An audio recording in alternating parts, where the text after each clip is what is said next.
Hello friends, welcome back to our YouTube channel. So ಇವತ್ತು same fried rice ಥರನೇ taste ಕೊಡೋಂಥ rice ಸಿಂಪಲ್ಲಾಗಿ ಹೇಗೆ ಮಾಡೋದಂತ ನೋಡೋಣ ಬನ್ನಿ. ಇಲ್ಲಿ ಒಂದು ಬಾಣಲಿ ಇಟ್ಕೊಂಡು ಬಾಣಲಿ ಬಿಸಿ ಆದಮೇಲೆ ಅದಕ್ಕೆ ಒಂದು 3 ಟೇಬಲ್ ಸ್ಪೂನ್ ಆಗೋಷ್ಟು ಎಣ್ಣೆ ಹಾಕ್ಕೊಳ್ಳೋಣ. ಎಣ್ಣೆ ಎಲ್ಲ ಕಾದ್ಮೇಲೆ ಇದಕ್ಕೆ ಸ್ವಲ್ಪ ಜೀರಿಗೆ ಮತ್ತು ಉದ್ದುದ್ದ ಕಟ್ ಮಾಡ್ಕೊಂಡಿರೋಂಥ ಈರುಳ್ಳಿ, ಕ್ಯಾರೆಟ್, ಹುರುಳಿಕಾಯಿನ ಹಾಕ್ಕೊಂಡು ಚೆನ್ನಾಗಿ ಫ್ರೈ ಮಾಡ್ಕೊಳ್ಳೋಣ. ಇವಾಗ ತರಕಾರಿ ಎಲ್ಲ ಒಂದು 50% ಚೆನ್ನಾಗಿ ಫ್ರೈ ಆದಮೇಲೆ ಇವಾಗ ಇದಕ್ಕೆ ಸ್ವಲ್ಪ ರುಚಿಗೆ ತಕ್ಕಷ್ಟು ಉಪ್ಪು ಹಾಕ್ಕೊಂಡು ಒಂದು 3 to 4 ಮಿನಿಟ್ಸ್ ಲೋ ಫ್ಲೇಮಲ್ಲಿ ಲಿಡ್ ಕ್ಲೋಸ್ ಮಾಡಿಬಿಟ್ಟು ಇದನ್ನು ಚೆನ್ನಾಗಿ ಫ್ರೈ ಮಾಡ್ಕೊಳ್ಳೋಣ.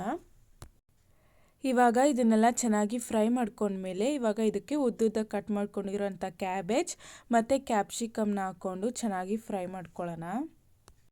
ತುಂಬಾ ಸಿಂಪಲ್ಲಾಗಿ ನೀವು ಈ ರೆಸಿಪಿನ ಮಾಡ್ಕೋಬೋದು.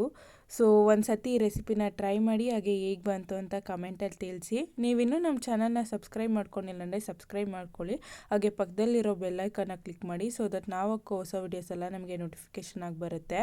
ಇವಾಗ ಇದನ್ನೆಲ್ಲ ಚೆನ್ನಾಗಿ ಫ್ರೈ ಮಾಡ್ಕೊಂಡ್ಮೇಲೆ ಇದಕ್ಕೆ 1 ಟೇಬಲ್ ಸ್ಪೂನ್ ಆಗೋಷ್ಟು ಶುಂಠಿ ಬೆಳ್ಳುಳ್ಳಿ ಪೇಸ್ಟ್ ಹಾಕ್ಕೊಂಡು ಮಿಕ್ಸ್ ಮಾಡ್ಕೊಳ್ಳೋಣ ಚೆನ್ನಾಗಿ.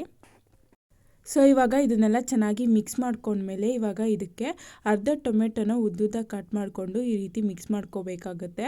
ಸೊ ಈ ಟೊಮೆಟೊನ ಹಾಕೊಂಡ್ಮೇಲೆ ನಾವು ಮಿಕ್ಸ್ ಮಾಡುವಾಗ ಸ್ವಲ್ಪ ಲೈಟಾಗಿ ನೋಡ್ಕೊಂಡು ಮಿಕ್ಸ್ ಮಾಡ್ಕೋಬೇಕಾಗತ್ತೆ. ಯಾಕೆಂದರೆ ನಾವು ಹೇಗೆ ಕಟ್ ಮಾಡ್ಕೊಂಡಿರ್ತೀವೋ ಹಾಗೆ ಅದು ಇರಬೇಕು. ಸೊ ಹಾಗಾಗಿ ಸ್ವಲ್ಪ ಲೈಟಾಗಿ ಮಿಕ್ಸ್ ಮಾಡಿಕೊಂಡ್ರೆ ಆ ಸಾಫ್ಟ್ನೆಸ್ಸು ಮತ್ತು ಟೊಮೆಟೊನ ನಾವು ಹೇಗೆ ಹಾಕಿರ್ತೀವೋ ಹಾಗೆ ಇರುತ್ತೆ. ಸೊ ನೋಡಿಕೊಂಡು ನಾವು ಮಿಕ್ಸ್ ಮಾಡ್ಕೋಬೇಕಾಗುತ್ತೆ. ಇವಾಗ ಇದನ್ನೆಲ್ಲ ಮಿಕ್ಸ್ ಮಾಡ್ಕೊಂಡ್ಮೇಲೆ ಇವಾಗ ಇದಕ್ಕೆ ಮಸಾಲೆನೆಲ್ಲ ಹಾಕ್ಕೊಳ್ಳೋಣ. ಸ್ವಲ್ಪ ಗರಂ ಮಸಾಲ, ಅರಿಶಿನ ಪೌಡರ್, ಧನಿಯಾ ಪೌಡರ್, ಖಾರದ ಪೌಡರ್ ಮತ್ತು ಸ್ವಲ್ಪ ಜೀರಿಗೆ ಪೌಡರ್ನ ಹಾಕ್ಕೊಂಡು ಮತ್ತು ಸ್ವಲ್ಪ ಅರ್ಧ ಸ್ಪೂನ್ ಆಗೋಷ್ಟು ಸಕ್ಕರೆನ ಹಾಕ್ಕೊಂಡು ಚೆನ್ನಾಗಿ ಮಿಕ್ಸ್ ಮಾಡ್ಕೊಳ್ಳೋಣ. ಸಕ್ಕರೆ ಹಾಕ್ಕೊಳ್ಳೋದ್ರಿಂದ ನಿಮಗೆ ಟೇಸ್ಟ್ ಸ್ವಲ್ಪ ಡಿಫ್ರೆಂಟಾಗಿ ಸಿಗುತ್ತೆ. ಒಂದು ಸತಿ ಟ್ರೈ ಮಾಡಿ ನೋಡಿ. ಇವಾಗ ಇದನ್ನೆಲ್ಲ ಚೆನ್ನಾಗಿ ಮಿಕ್ಸ್ ಮಾಡ್ಕೊಳ್ಳೋಣ.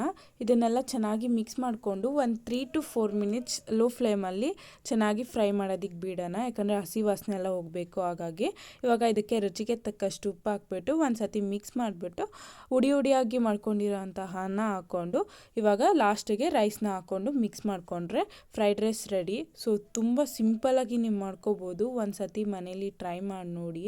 ಸೊ ಹೇಗೆ ಬಂತು ಅಂತ ಕಮೆಂಟಲ್ಲಿ ತಿಳಿಸಿ. Thank you for watching.